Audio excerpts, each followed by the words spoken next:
നമ്മുടെ മദ്രസയിലെ 10ാം ക്ലാസ് വിദ്യാർത്ഥിയാണ്. മദ്രസ 10ാം ക്ലാസ്സിലാണ്. സ്കൂളിൽ ഇനി 7 സ്കൂളിൽ ഇനി 8ാം ക്ലാസ് പഠിക്കുന്നവരാണ്. അൽഹംദുലില്ലാഹ്.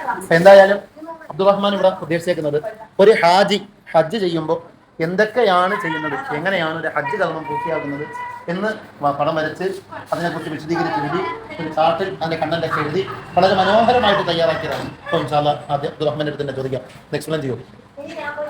ഇതൊരു ഹജ്ജ് ചെയ്യുന്നതിന്റെ മോഡലാണ്. ഹജ്ജ് എന്ന് പറഞ്ഞാൽ ഹജ്ജ് ഇസ്ലാമിലെ 5 തൂണുകളിൽ ഒന്നാണ്. സാമ്പത്തികവും ശാരീരികവുമായ ശേഷിയുള്ള എല്ലാ മുസ്ലിങ്ങളും ജീവിതത്തിൽ ഒരിക്കൽ മക്കയിലേക്ക് പോയി ഹജ്ജ് നിർവഹിക്കേണ്ടത് നിർബന്ധമാണ്. പിന്നെ ഹജ്ജിന്റെ പ്രാധാന്യം എന്ന് പറയുന്നത് ഹജ്ജ് നമ്മെ സഹനവും സമത്വം എന്നിവ പഠിപ്പിക്കുന്നു.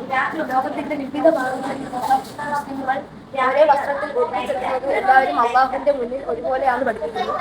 പിന്നെ ഹജ്ജിന്റെ പ്രധാന ഘട്ടങ്ങളാണ് സഫ മർവ ഇടയിൽ നിലയിൽ താമസം, അറഫയിൽ പ്രാർത്ഥന, മുസ്ദലിഫയിൽ കല്ല് ശേഖരണം, ജമറാത്തിൽ കല്ലെറിയൽ, കുർബാന നിർവഹിക്കുന്നു.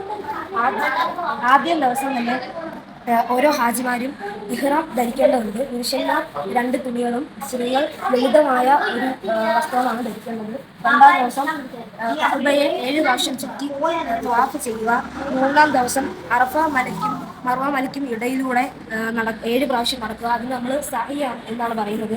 പിന്നെ 4ാം ദിവസം നമ്മൾ മിനയിൽ ചെന്ന് അവിടെ ടെന്റുകൾ കെട്ടി രാത്രി താമസിക്കുന്നു, ഹാജിമാർ എല്ലാവരും കൂടി. 5ാം ദിവസം എല്ലാ ഹാജിമാരും കൂടി അറഫയിൽ പോയി അള്ളാഹുവിനോട് ആത്മാർത്ഥമായി ദുആ ചെയ്തിട്ട് ക്ഷമ ചോദിക്കുന്നു. 6ാം ദിവസം മുസ്ദലിഫയിലേക്ക് പോകുന്നു. മുസ്ദലിഫയിൽ ചെന്നിട്ട് അന്നത്തെ രാത്രി അവിടെ തന്നെ തങ്ങി അവിടെ ജമറാത്തിൽ ചെന്ന് കയറാനുള്ള കല്ലുകൾ ശേഖരിക്കുന്നു. 7ാം ദിവസം ജമറാത്തിൽ ചെന്ന് ഷെയ്ത്താനെ പ്രതിനിധീകരിക്കുന്ന തൂണുകളിൽ കല്ലുകൾ എറിയുന്നു.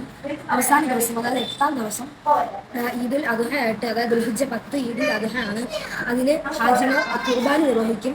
പിന്നെ അവിടെ തന്നെ ഈദുൽ അദ്ഹ ആഘോഷിക്കുകയും ചെയ്യും.